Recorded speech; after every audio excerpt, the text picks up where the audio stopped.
Just 1 year ago, I was struggling to sell my first project with my woodworking business, but last month I hit $8,000 in sales, and I did that all in just 12 months.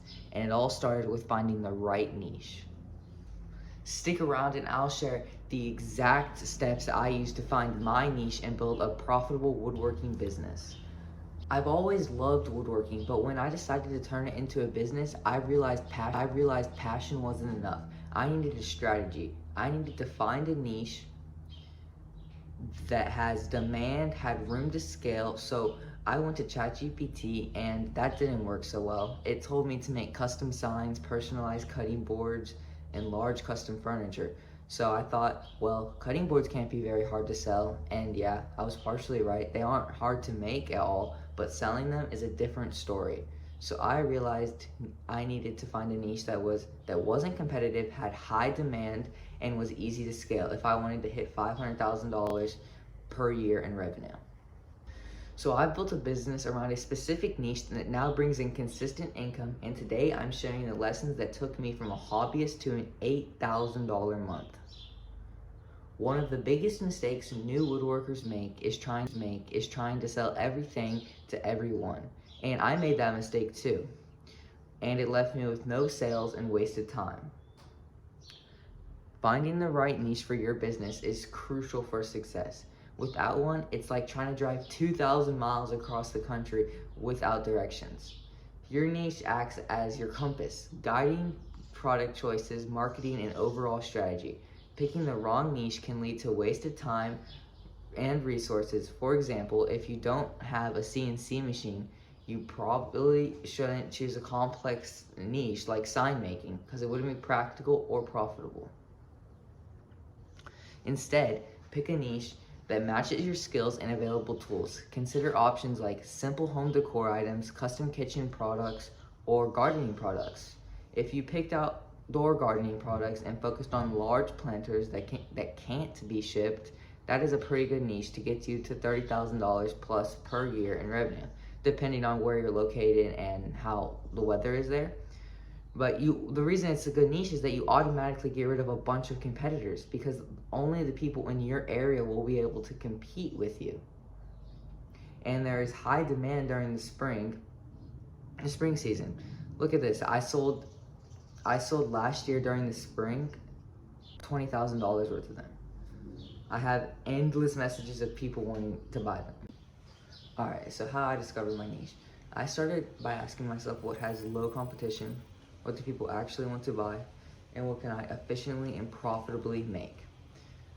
What I would recommend now is to go on Etsy and search sub-main keywords like outdoor gifts for him instead of gifts for him, since only the big dogs will be able to pop up on there, and see what pops up. And look at what products you could easily make and put a twist on.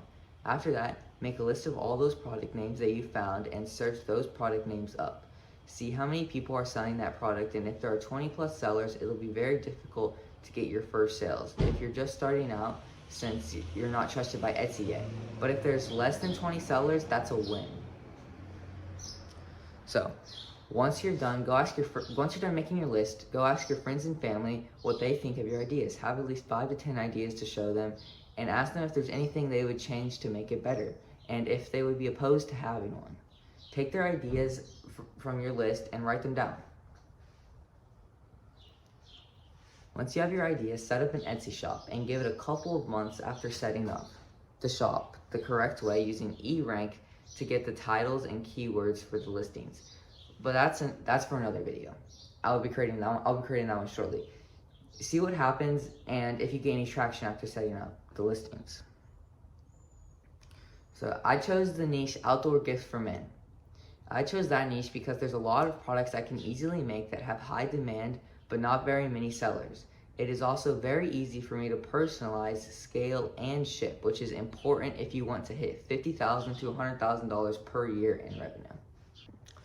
Alright, so now it's time to execute on the niche that you picked.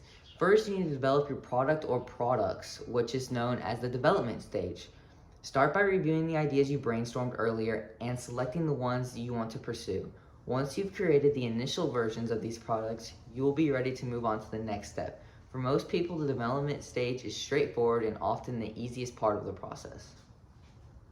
Secondly, after you have your products finished, you need to set up your online presence. What I would recommend when starting out is to sell on Etsy.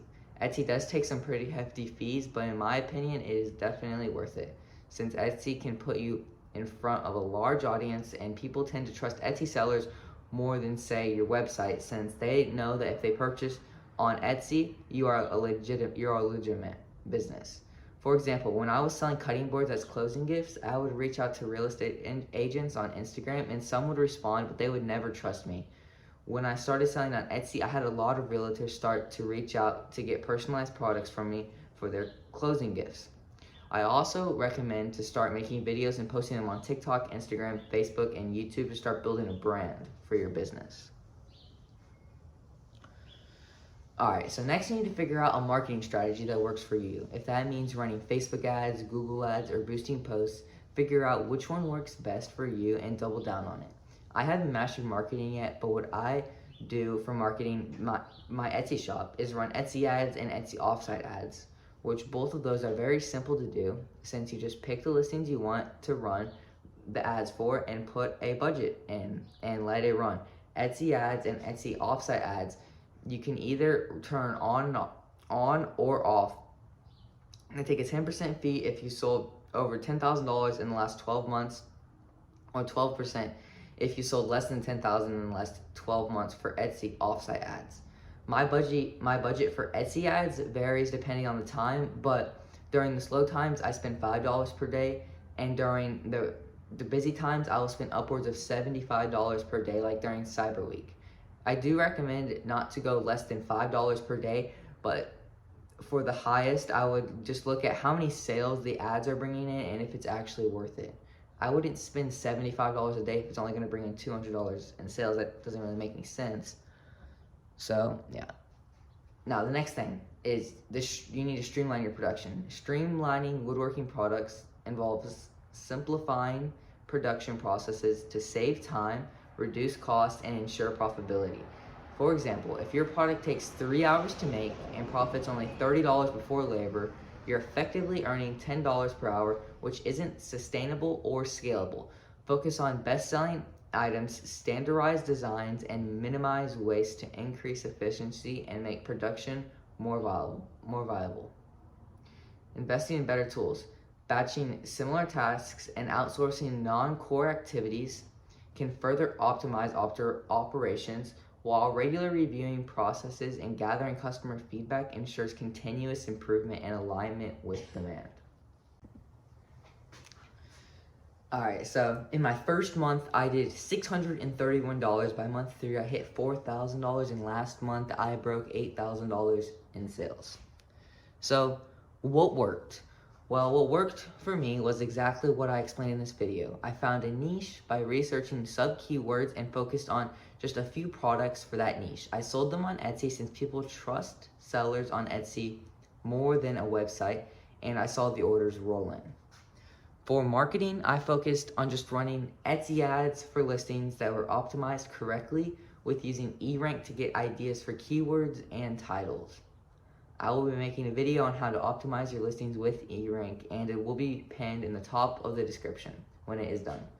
The strategy worked very well considering that I spent $1,550 on ads to get $6,370 in revenue, which is a full ROAS.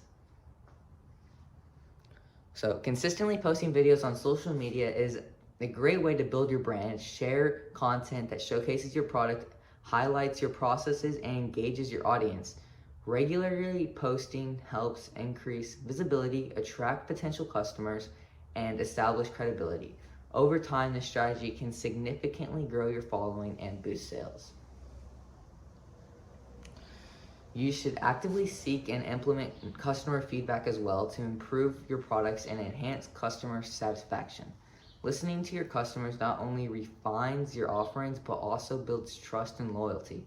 For example, one of my personalized products, customers mentioned that the engraving wasn't dark enough and were leaving bad reviews. I took that feedback seriously, adjusted engraving process to make it darker, and since then I haven't received that complaint again, showing how small changes can make a big difference to your people that are buying them. If you want to grow your woodworking side hustle into a profitable business, start by finding the right niche and optimizing your production. Focus on high demand, low competition products, refine your offerings based on customer feedback, and leverage platforms like Etsy and social media to scale and achieve consistent growth. If this has helped you, hit that like and subscribe button for more videos like this on how to turn your woodworking passion into a profit. Also, what's your woodworking niche? Let me know down in the comments. I'd love to hear. There's more videos to come soon. See ya.